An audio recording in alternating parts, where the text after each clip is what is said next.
Andrew. Thank you, Tony. Thank you. It's lovely to see everyone today. It's my privilege to carry us on in the series Praying from the Psalms.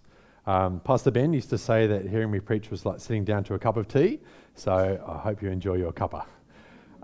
This does come with acknowledgement, though. I want to acknowledge I'm all in college, and I've been glad to be able to take up part-time study again there, and we've actually been studying the Psalms collection as a whole, called the Psalter, for those of you in the theo-technical world, but also just want to thank the support of North Cross and RBC leadership in my study journey there. Now, someone I was really glad in seeing recently, actually just yesterday, was a group of people having a barbecue in the middle of a new street. Now, the street was in Macquarie Park. There's a lot of high-rises going up there. But the group, this connection of people, were actually a group of friends, or that mission or that purpose of gathering had been happening there for a long time. In fact, there's some people in the audience here that would have been part of the gatherings on an old street. Now, it was a new street, though, yesterday, because the old buildings, the streets where they gathered or lived, had been knocked down, demolished, shattered. But yet, despite this occurrence, the culture of gathering together and the purpose of community remained. And I was so glad. It was actually a real joy to my day to see them there having a barbecue.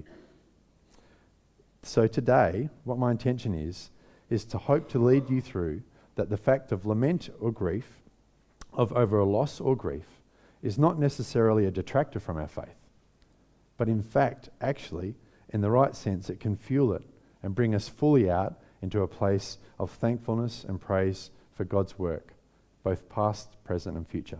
And we're going to do that through the Psalms, Psalm 74 and 96. I'm titling it, A Tale of Two Psalms. Yes, thank you for the laugh. Now, Erin last week has beautifully introduced us into the Psalms. She's talked us through and given us good reason that we can approach God, that his name can be called upon and we can know his character, that he wants to interact with us in his kingdom, and also that he is trustworthy in all he does. So today I want to sort of delve a little bit more into what our response to God looks like in this invitation, and what that looks like in both the bad and the good times. You would have noticed leaves around the tables as you gathered, and there's a bit of an intention in that. You'll see more on that later. But before we look at the two specific Psalms I've chosen, it's really necessary to take a wider view and understand the pattern of the Psalms as a whole collection. Okay? They are called a collection or books of Psalms. So though our Bible doesn't necessarily separate it, they're sort of, and some historians will argue about which Psalms fit where, but generally, Psalms 3 to 41, part of Book 1, and there's a big theme there of calling to covenant faithfulness. There's the Torah Psalms, there's Psalms you know quite well through the middle there. Psalms 42 to 72 are Book 2, and here there's a lot of presence of hope for a future king, a messianic king. Book 3, Psalms 73 to 89, I'm wondering maybe some of you don't read these Psalms as much. A lot of lament here. Lament is like a complaint or an urgency, a prayer, a petition to God. Because in this case, the people of Israel had gone through exile and they were trying to look through that lost promise. Books 4, Psalms 90 to 106, response. This is a response to the crisis of exile. And we've got praise, we've got a just king being looked for. And then 102 to 145 make up Book 5. God hears our cries and is due our praise. You notice our one from 145 last week. And it's Books 1 and 2, Psalms 1 and 2 and 146 to 150 sort of bring an introduction and conclusion, sort of cap it off. It's important to note that while the individual Psalms may have been written at certain times by different psalmists, you'll hear from one from Andrew next week, they were put together collectively by those people faithfully under the stirring of the Holy Spirit with an intention, and that became a greater whole, a clearer message. You'll find a lot of the lament psalms in books 1 to 3, where there's pain, confusion, and anger. A lot of stuff has gone wrong. Then in books 4 to 5, you'll find that almost that overcoming moment, the abundance of praise, the wondering that the people have a clear view of a good king, and there's joyous celebration. There's a very clear reason for this, as we shall see later. Now, Jacobson is a great book, Introduction to the Psalms, if you want to take it up at Koorong or other booksellers, puts the Psalms this way. The Psalms are about life, but even more so, the Psalms are about the life of faith. They are about life in relationship with God and about life in the midst of God's good but fallen creation. About life in community with God's good but sinful people. Now, it's important to know here, just pause midway through that quote. Sorry, theological student, you find a few references today. Thanks, Georgina. It's important to know here there's an aspect in Psalm study called self-involving discourse. Self-involving discourse. Where when you read it, whether it's by yourself or in community, it actually engages, it draws us into God. It draws us into the Psalm and hopefully creates that response. It's involving. As we know, church isn't meant to be a spectator sport, and an individual relationship with God is not meant to be spectator sport. So I love this phrase, self-involving discourse. We don't want people staying away from their Bibles, away from the church, because they are hurting and broken. We need them coming to Him in their Bibles and fellowshipping at church because they are. Jacobson talks about two types we'll read today, two types of Psalms. The Psalms of praise are testimony about the actions and character of the Lord, whose hand has introduced into history and whose heart is steering history towards a purposeful goal. The Psalms of trust, or lament, express confidence in the presence of God and amid circumstances that often seem to indicate the absence of God. Now, enough from me and enough from some theologians. Let us dive now into a classic psalm of communal lament. I do want to put a side note here, though. As you would know, Psalms, Old Testament, there's quite often a lot of reference to kingdom and temple and nation, let's say the nation of Israel. Now, we know there's current world context going on where there's a lot of hurt in that region and the other regions around the world. And I just want to put a disclaimer in that while here there was kingdom establishment and blessing and law and consequence of sin in a very, very visible way, today we know we're under a new covenant. We have God's promise of an eternal kingdom. So when I read this psalm, I'm not saying a people group or an ethnicity are enemies, to be regarded as enemies, and that Jesus says, love our enemies. So I think if you picture those contexts and you know the one I'm talking about, then that's maybe actually a way to empathize and associate with the psalm. Because there are Christians on both sides of that conflict, and they are probably really, really hurting now. We'll probably have a chance to read and pray into that a little bit later. But here we go for the purpose of lament, Psalm 74. Oh God, I better put my reading glasses on. That's not part of the psalm, by the way. Sorry. There we go, we've got a lament already. Oh God, why have you rejected us forever? Why does your anger smolder against the sheep of your pasture? Remember the nation you purchased long ago, the people of your inheritance whom you redeemed, Mount Zion where you dwelt. Turn your steps towards these everlasting ruins. All this destruction the enemy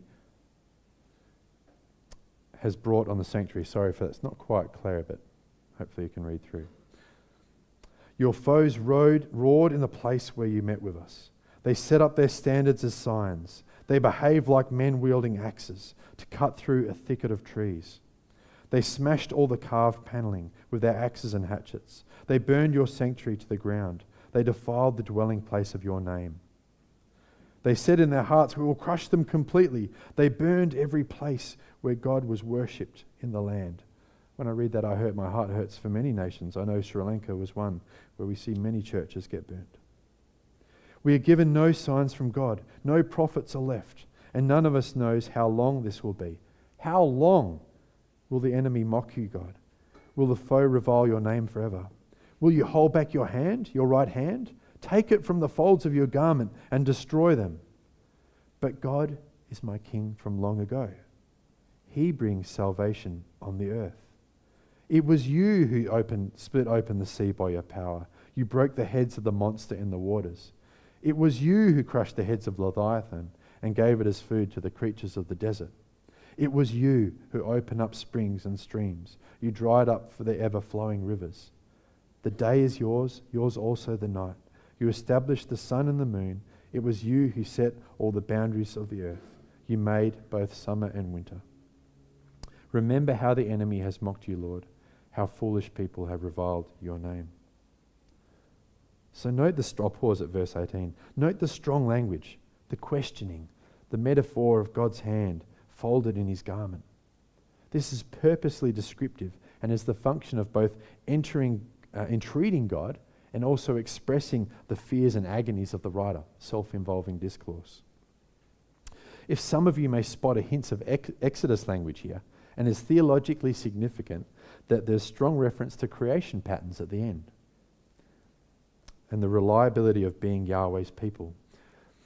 Now, I don't know, Aaron talked about God's name last week, but I don't know about you. You buy a new product, say an air fryer, or I've bought a speaker system for the school here. You open up and you see that warranty, don't you? You see that warranty and you think, all right, yeah, I'll read that later. Now, there's a reason the manufacturers put it in there. Now, for the manufacturers, not necessarily because they know you personally, they don't want to let you down. They're actually concerned about their name being muddied or ruined or less reliable. So they will step in and they will give you a new machine or a new set of steak knives or whatever it is that you need, if only to smooth over. Now here, the people of Israel actually use this idea. They called God, your name is at risk, you're being ridiculed, the people who are called. I think in the current context, in the current modern day context as Christians, we can be sad. Hang on, Lord, people won't know Jesus if people are misusing your name or misrepresenting you in the organization or in community. But most of all, did you spot the turn? Did you spot the change in the psalm? I'm interested. Any children, did you spot the change? You might have heard it in my voice. Yes, it was around about verse 12, if you spot it there. But God is my king from long ago. He's saying, why do you hold back your hand? Then, but God is my king from long ago. This is a turn, a shift. And it's really important that we know that this is a change from the psalmist's attention going to what her problems are onto God's faithfulness and God's answer. Jacobson speaks well of this also. Next slide, thank you. Any portrait of God that emerges from the Psalms must deal with a central paradox of the Psalter, which means problem, kids. On the one hand, the poems of the Psalter maintain that the Lord is a God of loving faithfulness. On the other hand, both the individuals who belong to God and the community of God's people often experience suffering. So therefore, what the Psalter does is offer in their prayers for help and the psalms of trust. What it offers is there's words for the faithful to take up and pray during such experiences, even to shout, to scream, to hurl at God. The theology of the Psalter maintains that the Lord does not mind it when God's people challenge God. Bit of a newsflash there. Don't know if you'd grasp that, kids. Feel welcome to challenge God. Don't think it's put your faith under a blanket. You're welcome to challenge or question God, or just plain yell at God in anger. Now, I'm not talking about ice cream flavors here. I mean, there's some great Bluey episodes about that. Obviously, the closer you are to something that's... God is always on our heart, we heard from Jonathan. But there is a theme and a complaint, and definitely lament goes to the strong, high category of needs. Now, it wasn't for lament, it was more for praise of getting to know God. But when I came to know the Lord, way back in the age of 21, 22, actually a practice I did, I don't know how I got to this point, but it sort of feels like that movie, Gods Must Be Crazy. I'd park in the cane fields of Queensland, and I'd actually physically hop up on top of my roof and talk to God that way. I'd just shout, sing, recite a poem, those of you that know me. And somehow, I don't know, I think God's inviting that here today. Andrew, you shared great at Assembly where we did the everyone shouting all at once, and that was a great cacophony of noise. And we won't quite put that into place today, but you get the picture.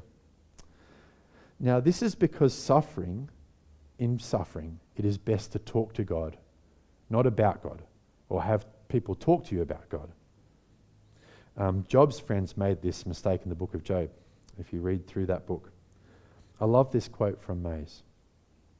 The petitions show that the congregation does not yield its faith to experience, but instead shapes its bitter experience by faith into poignant, urgent prayer. We'll have a chance to write these sorts of psalms out, if they're on your heart, later. The shift. Now let us dive into a praise psalm.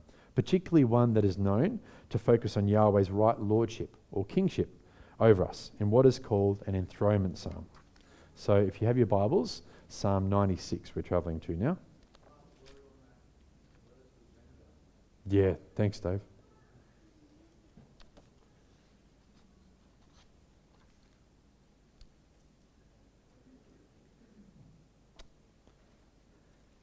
Sing to the Lord a new song. Sing to the Lord all the earth. Sing to the Lord, praise his name. Proclaim his salvation day after day. Declare his glory among the nations, his marvelous deeds among all peoples. For great is the Lord and most worthy of praise. He is to be feared above all gods. For all the gods of the nations are idols, but the Lord made the heavens. Splendor and majesty are before him. Strength and glory are in his sanctuary. Ascribe to the Lord, all you families of nations. Ascribe to the Lord glory and strength. Ascribe to the Lord glory due his name. Bring an offering. Come into his courts. Worship the Lord in the splendor of his holiness. Tremble before him, all the earth. Say among the nations, the Lord reigns. The world is firmly established. It cannot be moved.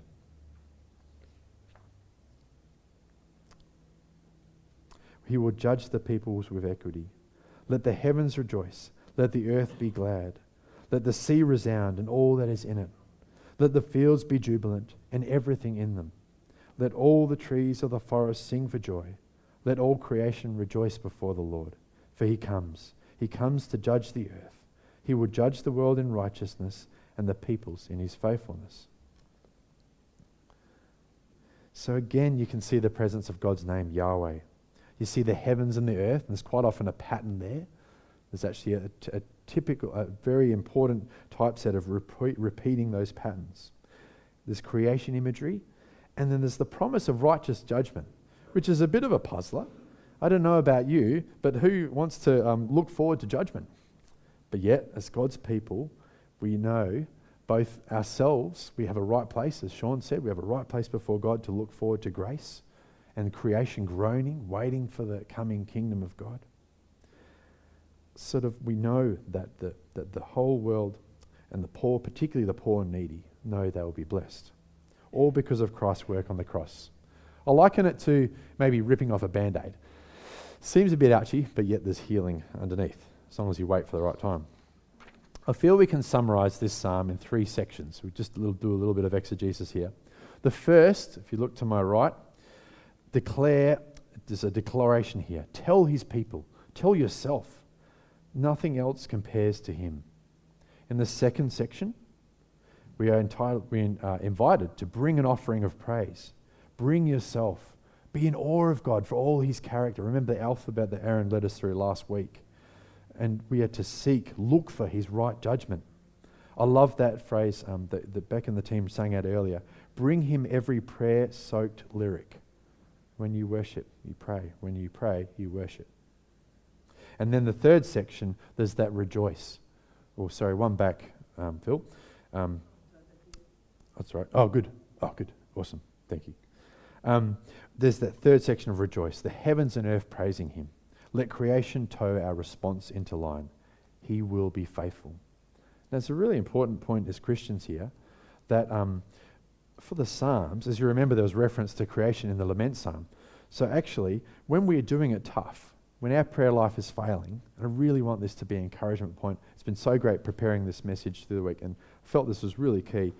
When we're doing it tough and our prayer life is failing, God places things like creation around us as a reminder, as a little beacon of hope, a little moment that helps us catch up and lift our gaze upward. Also in times when we're hurting, and it feels really hard to praise God, we might even feel judged by other people's exuberant faith. The help of a congregation's praises can actually be that little bit of encouragement we need to help cope. There's a beautiful book, Darkness is My Only Friend, which unpacks that journey of depression and having support of other faithful, praising Christians around. In these acts, these reminders of God's work, there is a pattern of both Yahweh's past creation, present salvation, and future deliverance of his kingdom and rightful rule. Boyles puts it this way. Psalm 96 thus helps us to see that faith must live in all three tenses. Yahweh established creation order from the beginning. He intervenes with salvation in the present, and he will restore order by judging the world in righteousness in the future. The fact that Yahweh's present action is defined as saving, and that he promises a future action of judging, implies that present adversities do not deny the reality of Yahweh's reigning. Believers must reckon with the tension of living between the times, and as we've already heard, the Psalms are a really helpful place to do so. In conclusion of this tale of two Psalms, the praise found in Psalm 96, like in many of the Psalms of books 4 to 5, I believe would just not have been possible without the anguished cry of Psalms like Psalm 74 in books 1 to 3. So that's interesting. That's a Bible study here in our Bibles, present with us day by day. I want to really invite us in an application to respond to that now. Just a little physical and engaging activity to try and put that in place now. So as you process today's message of prayer from the Psalms, as we respond to the Lord, can I encourage you to do two things? You would have seen the leaves placed around on the communion tables, on the little black tables. Please come up and take 2 leaves to write a prayer. The first, red or orange or yellow in colour, might be a prayer of lament, something you're longing to see God's answer for. Or a question, why has this happened? Or why is this happening now? Thank you for the nod. This is your own mini psalm, as it were. The second, light green or dark green in colour, can be something you're praising God for, something that you've either already received, about to receive, or are yet to receive. You might need to do the lament first and the praise, or maybe the praise and then the lament might come to mind. Now please, if you feel you only have space for lament, then feel welcome, that's okay. Or if you feel you only have a highlight of praise, then that's okay also. Whichever way, if you feel free to engage, and if you don't want to do that in public, I understand.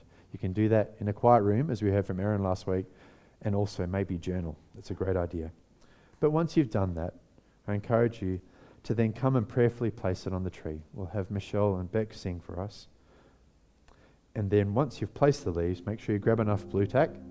Please grab communion on your way back, and we'll wait and we'll take the bread and the element of the juice together. Thank you. I just want to, one last thing, just leave with the words of Psalm 22 to help guide your writing.